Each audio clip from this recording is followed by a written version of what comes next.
Oi, gente, tudo bem? Sejam bem-vindos a mais uma edição do Eleve-se. Através da conexão de pessoas é que a gente faz com que cada um possa se perceber dentro do seu momento de vida, transição de carreira, maternidade, tropeços, recomeços. E o objetivo do programa é realmente esse: a gente ouvir, a partir da história do outro, aquilo que possa gerar uma conexão e um movimento na gente. E aí a gente tem um convidado super especial aqui hoje, que veio falar um pouquinho sobre missão e amor na vida pessoal e profissional, que é o Sérgio Caney, que tá aqui com a gente, o filho do Luiz e da Irene, esposo da Fernanda, pai do Luiz Cláudio e do Leonardo, e que é empresário, é contador, é formado em dinâmica de grupos, pós-graduado em gestão e marketing, e há mais de 20 anos trabalha como instrutor, como facilitador, né, ministrando palestras, treinamentos. Então, seja muito bem-vindo, Caney. Muito obrigada por vir contar um pouquinho da tua trajetória de vida pra gente. Obrigado pelo convite. É sempre interessante essa coisa de compartilhar, né? A gente compartilha histórias e, como você falou, movimentos e coisas que podem ajudar uns aos outros, né? Porque, na verdade, eu próprio me inspiro muito em muitas histórias de muitos empreendedores e a gente acaba usando isso como alavanca, como motor de tocar a vida da gente, Sempre, né? isso aí. Então, é um grande prazer estar aqui para compartilhar algumas coisas com o pessoal que nos assiste. Eu vou contar pra vocês assim, ó, que o meu encontro com o Caney aconteceu presencialmente faz pouquinho tempo. E foi num congresso organizado pelo Christian Tonin, que é um amigo em comum, de longa data do Caney, recente ainda meu, onde eu me vi verdadeiramente admirada em conhecer um contador de histórias. Gente, eu me conecto demais com isso, por isso que assim, eu conheci, até causei uma estranheza nele lá no congresso quando eu abordei, né, Caney, onde eu disse assim, eu quero conhecer mais, eu quero entender mais, eu me conectei com aquela fala de coisas simples do dia a dia, de trazer a percepção da liderança, mas também do liderado, que o congresso abordava esse tema. E do quanto, através da simplicidade de histórias do nosso dia a dia, esse profissional, essa pessoa que está aqui, retratou e conectou com um pouquinho de cada uma das 200, 300 pessoas que lá estavam. Então, por isso que veio esse convite, para que esse contador de histórias aqui conte um pouquinho, então, dele, de como é que veio essa questão, como que ele descobriu a missão dele, né? A gente não fala só de coisas bonitas aqui, tá, Caney? Então a gente sempre tem a oportunidade de cada um realmente abrir o coração e dizer, sim, segui meu caminho até aqui, foi tudo muito bom, tropecei, caí, levantei. Então a gente quer conhecer um pouquinho de ti, assim. Como é que surgiu esse amor, como é que tu te encontrou nessa missão que tu tá hoje? É por aí que tu quer ficar? Conta pra nós. Na verdade, isso é uma coisa que você vai fazendo ao longo da vida, né? Quando tu diz, formado em contábeis, administração, direito, pós em gestão, pós em marketing, pós em dinâmica de grupos. Direito nem tinha aqui. Pós em dinâmica de grupos, eu fiz coach, master coach, PNL, master PNL. Agora estou finalizando uma formação em constelações familiares. Eu, quando me apresento, gosto de dizer que sou um estudante profissional. Eu estou sempre tentando aprender alguma coisa. Essa coisa, inclusive, de constelações familiares, que é a última formação que eu estou fazendo, é até em função de idade, né? A gente vai chegando um momento que tu não quer mais as coisas técnicas, tu quer coisas mais elevadas, né? Já usando o nome da Elevas, né? de coisas mais elevadas, mais espirituais, mais acho que alinhando algumas coisas e tal, que eu acho que são momentos que a gente vai passando. Mas por que o Sérgio gosta, como ele se formou nisso? Sabe, a gente, às vezes, quando as coisas acontecem, elas não são tão perceptíveis. Você vai perceber que o movimento começou há muito tempo e que você nem tinha percebido. Quando na sexta série meu professor de matemática disse assim, olha, de vez em quando eu vou faltar. Quando eu faltar, o Sérgio, né, assume a aula e ele revisa a aula anterior. Eu fiquei assustado, disse, como é que ele diz um negócio desses? Nem combinou nada comigo, e eu reviso a aula anterior, e por 2 ocasiões ele não veio, e eu assumi, e revisei a aula anterior. E o bacana foi que na época um dos meus colegas me disse, pô Sérgio, tu devia ser professor, porque eu entendo mais quando tu explica do que quando o professor explicou. Sabe, na hora tu pensa que foi só um elogio, alguma coisa para te incentivar, etc e tal, mas depois tu vai vendo que tem coisa por trás disso aí. Eu estou trabalhando, uma colega minha me disse, bah, eu estou fazendo equações e estou com dificuldade. Tu podia me ensinar? Não, né? Eu não sei equações, eu vi isso na sexta série, eu estou na faculdade, eu nem vejo mais isso, faz muito tempo, eu esqueci isso aí. Ah, mas me ensina, eu não sei e tal. Aí eu disse, tá bom, deixa eu tentar te ajudar. Então faz o seguinte, me explica equações. E ela me explicou equações, ela me deu uma aula de equações, e daí eu reexpliquei para ela. E ela disse, tu viu, tu disse que não sabia, mas tu sabia. Aí eu percebi que eu tinha talvez uma facilidade em pegar um conteúdo que é difícil, né, e traduzir para uma coisa que é mais fácil das pessoas interpretarem. Simplificar. Já estava desde aquela época caindo de maduro que o Sérgio queria ser professor, ou que ia ser alguma coisa relacionada a repasse de conhecimento, a repasse de conteúdo e tal. E todas as formações que eu vou fazendo, elas são baseadas em estar preparado para algum desafio, ou para ajudar alguém. Então, quanto mais eu souber, mais me parece que eu estarei preparado para qualquer...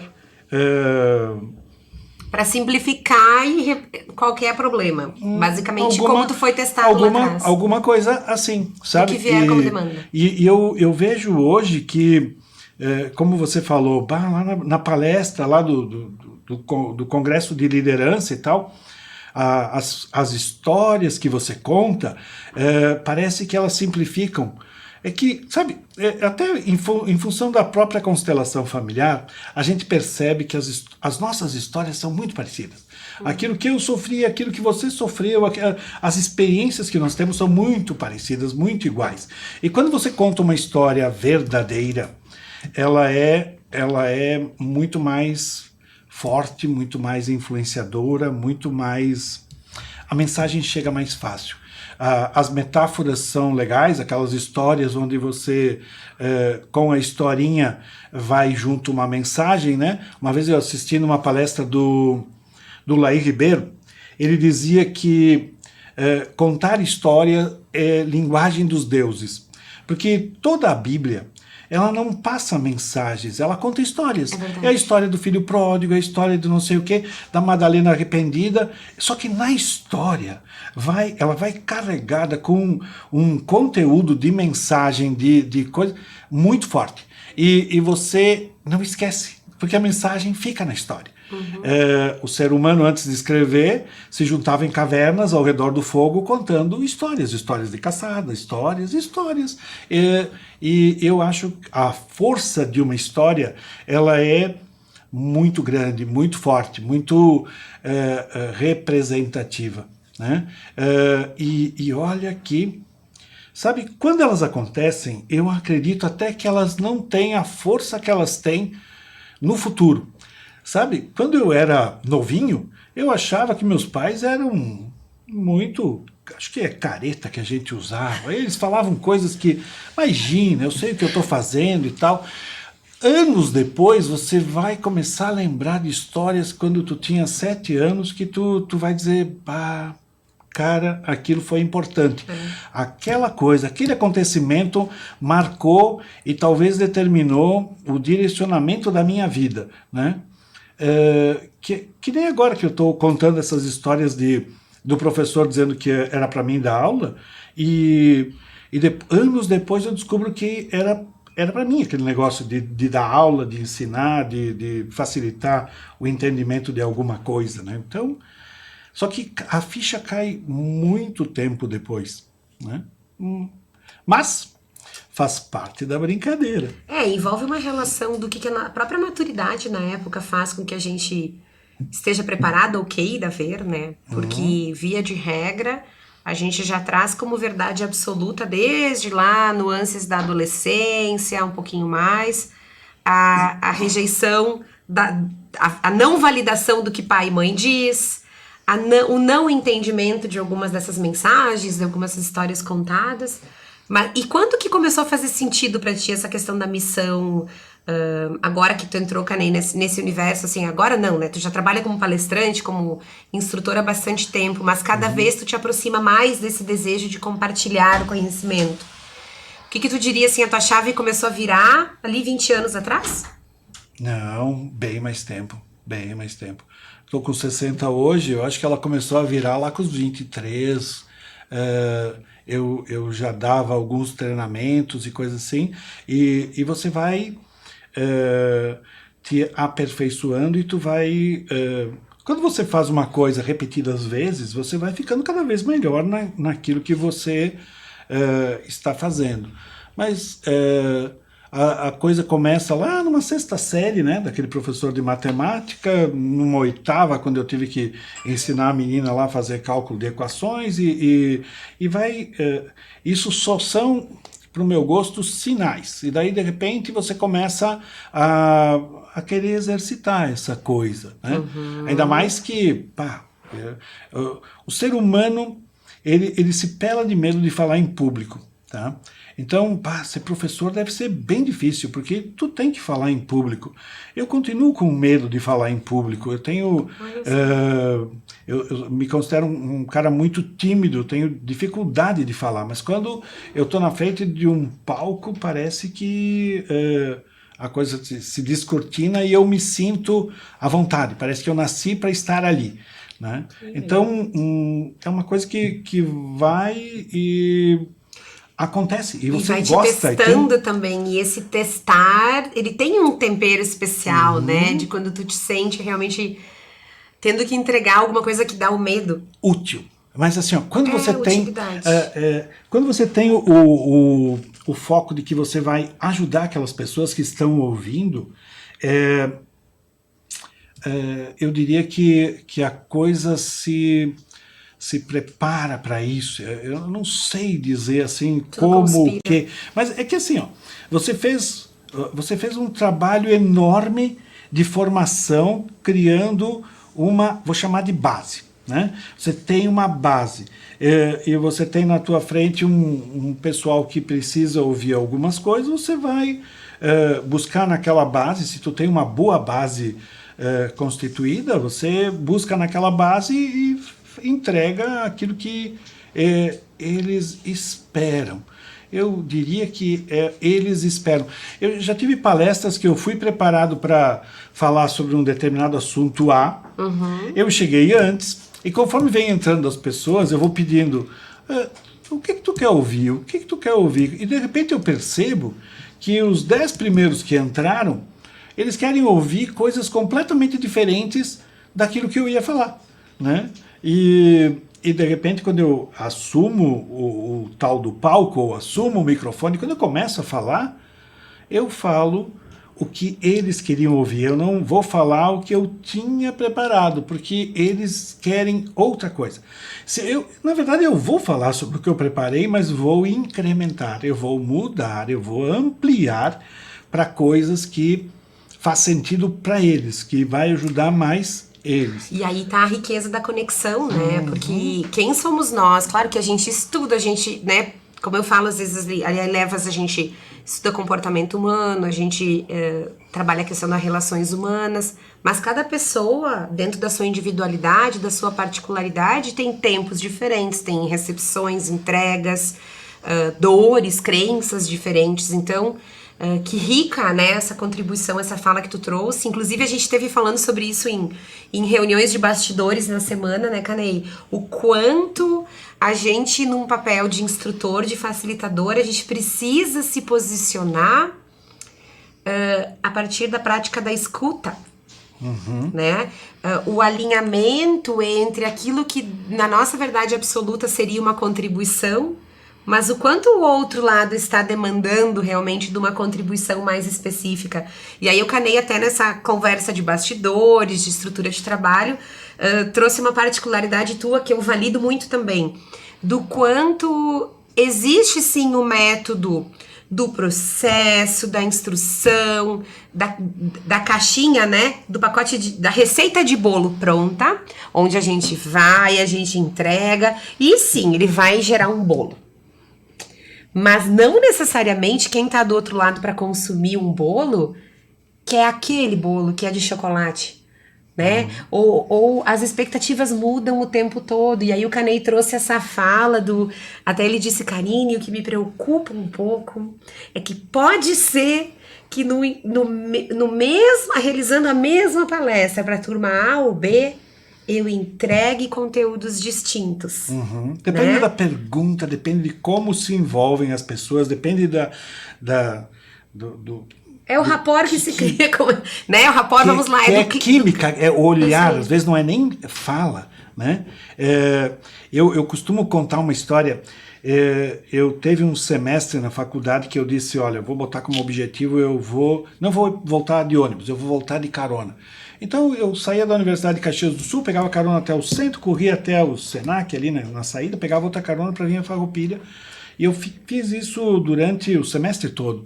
Teve uma que o cara me entregou, ele me deu carona lá fora e me largou bem no centro da cidade, bem na frente da Casa de Cultura ali em Caxias, é a Carlos Drummond de Andrade, eu acho que é. Bom, a Casa de Cultura de Caxias. E eu tinha duas opções. Correr até a saída e pegar outra carona para vir para casa ou assistir uma peça de teatro que faltava 5 minutos para começar, chamava Naneto Pipeta. Eu disse, vou assistir uma peça de teatro e pego o ônibus depois. Entrei e assisti a peça de teatro. Eu adorei tanto aquela peça que eu fui para casa e convenci toda a minha família a ir assistir. E eu me recordo assim que a gente lotou 2 carros, pai, mãe, filho, filha, esposa, a gente levou até o cachorro e fomos assistir a peça. Então eu assisti durante a semana e reprisei ela no sábado com toda a minha família. E eu estou assistindo a peça e ela é diferente. Como é que pode? Os atores treinaram anos, às vezes eles treinam para poder encenar aquela peça. Os diálogos são todos muito concatenados, só que a peça está diferente. E eu estou tentando entender por que a peça está diferente daquela que eu assisti na quarta-feira. E daí eu percebi que o meu momento emocional era diferente. Que o momento emocional do ator que está lá fazendo a peça é diferente hoje do que quarta-feira passada. Que a pessoa que está contracenando com ele está num momento emocional diferente. Que toda a minha família que está lá está num momento emocional diferente e a peça foi completamente diferente, a do sábado para a da quarta-feira. E daí, essa é uma magia. E assim, ó, isso não precisa nem ser teatro. Você pega um filme, você assiste o filme 2 vezes. Na primeira tu tem uma percepção. Na segunda vez que tu assiste a mesma película, é gravada, é cópia. E você tem outra percepção, né? Porque o teu momento, daí não tem nada a ver com os atores. Você que está assistindo está num outro momento emocional assistindo. Então, essa magia que eu percebi no teatro, eu tenho certeza também que a gente leva para os treinamentos que a gente faz. Uma vez eu estava dando um treinamento e eu olhei para um cara e disse, mas eu te conheço. Aí diz ele, sim, do curso? Não, eu disse, não é do curso. Eu te conheço de um outro lugar, tua fisionomia me é familiar. Sim, diz ele, do curso? Não, diz ele, não é desse curso. Diz ele, não, do outro. Diz ele, tu está fazendo o curso pela 2ª vez? Diz ele, não, eu estou fazendo pela 3ª vez. Eu disse, o mesmo curso? Sim, o mesmo curso. Eu disse, qual é a moral de fazer 3 vezes o mesmo curso? Diz ele que eu fiz o primeiro, foi muito bom. Aí eu resolvi fazer de novo, foi completamente diferente. E daí eu resolvi fazer pela 3ª vez. Eu estou fazendo ele pela 3ª vez e ele está completamente diferente dos outros 2. e todos eles magníficos. E para te ter uma ideia se eu gostei, quer ver? Olhou para trás e disse, levanta a mão, quem eu convidei? 10 pessoas levantaram a mão, tinham sido convidadas por ele. Ele assistiu e ele convidou 10 pessoas para estarem lá. E essa é a grande magia da brincadeira. É você nunca ser igual, de você ter sempre um repertório que acrescente alguma coisa. E como eu disse, dar treinamentos para mim, dependendo da pergunta que vem, dependendo do jeito, dependendo de como o público reage, ele vai ser diferente, né? Porque o Sérgio está num momento emocional diferente, porque as pessoas estão num momento emocional diferente, e porque talvez eu tenha falado com 2 ou 3 pessoas que estão no público e que me disseram que querem ouvir uma coisa diferente. Eu vou responder aquelas 3 pensando que estou respondendo para todo mundo. Mas essa é a grande magia e a grande coisa. Eu me recordo que quando eu era novinho, eu trabalhava numa empresa, a maioria não deve ouvir falar, mas assim, chamava Louças, Manufatura de Louças Pérola, fazia pratos aqui, ficava lá onde é que hoje é a rodoviária, tinha uma fábrica de louças lá. Nós fazíamos louças. Fazer prato. Tentem imaginar pratos e xícaras feitos de louça, porcelana, que vem da argila. Então, você tem uma criança de 9 anos trabalhando no meio do barro, porque a argila é barro e água. E você molda e faz. O serviço é bastante pesado e bem complicado. E bastante sujo também. Mas eu fazia pires, que são os pratinhos menores, e a gente se virava legal nisso, ajudava meu pai na renda com 9 anos. Meus cadernos eram um lixo. Porque tu imagina, eu ia com os cadernos para trabalhar, para poder estudar. Então, eu botava o meu caderninho lá na frente do meu painel de trabalho, respingando barro para tudo quanto é lado. Eu estou com as mãos todas cheias de barro. Eu limpo o dedo para poder passar a folha, mesmo assim fica digital de argila no meu caderno, né? Isso é duro, é difícil? Eu acho que não, porque na verdade, mesmo com tudo isso, eu era o melhor aluno da turma. Eu sempre tirei notas muito boas, né? Um belo dia, meu pai trabalhou durante 25 anos nessa empresa aí de fazendo louças e trabalhando com barro. Aí abriu uma empresa nova em Farroupilha, ele foi fazer o teste e ele foi aprovado. Ele era operador de injetora de uma empresa pequenininha, chamada Grendene S.A. Né? Estava começando, ele foi um dos primeiros operadores de injetora de lá. Ele, depois de 25 anos, ele saiu e ele ia ganhar quase o dobro numa empresa nova. Como a empresa que ele trabalhava não valorizava ele, né? Ele foi trabalhar no terceiro turno da Grendene. Na época nem faziam, acho que faziam só aranhazinha e alguma coisa de palha para garrafão. Mas a empresa, a fábrica de louça, veio o diretor e o gerente vieram lá em casa num fim de semana.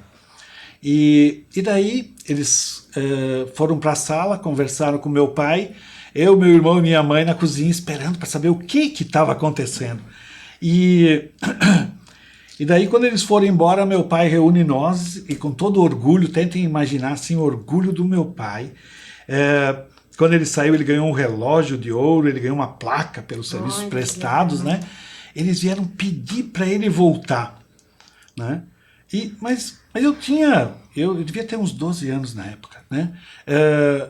É claro que ele não vai voltar, né? Imagina, ele começou numa empresa nova, operador de injetora, ele vai ganhar o dobro.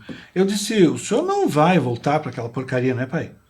E ele disse, sim, vou voltar, né? Eu disse, não acredito. Eu disse, o senhor vai largar do emprego? Não, não vou. Eu vou trabalhar das 11 às 6 da manhã no terceiro turno da Grendene.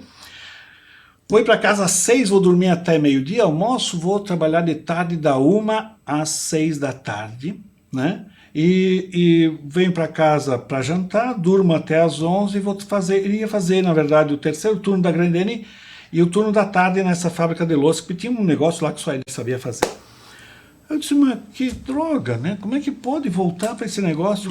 Mas ele deve ter pedido um baita de um salário, né? Já que acham que ele vale tanto assim, né? Eu disse, e quanto o senhor pediu de salário? Deve ter pedido o dobro, o triplo, né? A mesma coisa. Como assim a mesma coisa? O mesmo salário. Eu pensei, mas que droga, como assim? Né? Como meu pai é burro assim? Aí eu pensei, lógico, boca aberta, tu que é novo e não sabe. Ele vai pedir o mesmo salário do dia todo para trabalhar só de tarde. É lógico, tá. É assim, ó, meu pai não é burro, meu pai vai fazer isso, né? Aí, então o senhor vai trabalhar só de tarde e vai ganhar o salário do dia todo. Não, você não entendeu. Eu vou trabalhar de tarde e vou ganhar o salário da parte da tarde, metade do salário. Eu não acreditei. Eu disse, mas como é que pode um pai tão burro e tão assim? Eu juro para vocês que eu não acreditei. Tentem imaginar a decepção de uma criança de 12 anos olhando para o pai, né, que está todo orgulhoso porque estão convidando ele para voltar, e eu dizendo para ele assim. E desculpem, eu vou usar o jeito como nós conversamos na época. Eu disse, eu não acredito, pai. Eu não acredito que o senhor vai voltar para aquela merda para ganhar aquela porcaria de salário. Eu vou dizer para vocês que meu pai mudou de cor. O orgulho dele baixou, ele ficou branco, ficou pálido. Eu imagino que ele deva ter imaginado toda a minha decepção. Ele ficou um tempo sem falar, ficou me olhando, e daí a pouco ele deu uma respirada funda e disse assim, escuta aqui, seu gurizinho de merda, aquele lugar que tu disse que é uma porcaria, que paga uma merda de salário, pagou a tua comida por 25 anos, a casa onde tu mora por 25 anos, toda a roupa que tu comprou saiu de lá, toda a tua educação saiu de lá. Deixa eu te dizer uma coisa, gurizinho de merda, né? Filho meu, nunca diz que o lugar onde trabalha é uma porcaria e que o salário que ganha é uma merda. Parou de falar, virou as costas e foi embora. Eu fiquei mudo. Eu fiquei sem falar com meu pai umas 2 semanas, né? Ah, Sérgio, tu ficou bravo com a mijada que tu levou? Não, eu tinha 12 anos e eu tinha uma coisa chamada vergonha na cara. Eu tinha vergonha de pedir desculpas pro meu pai, né? E 2 semanas depois eu consegui criar coragem e pedir desculpas. E é uma historinha que eu tinha 12 anos, tá?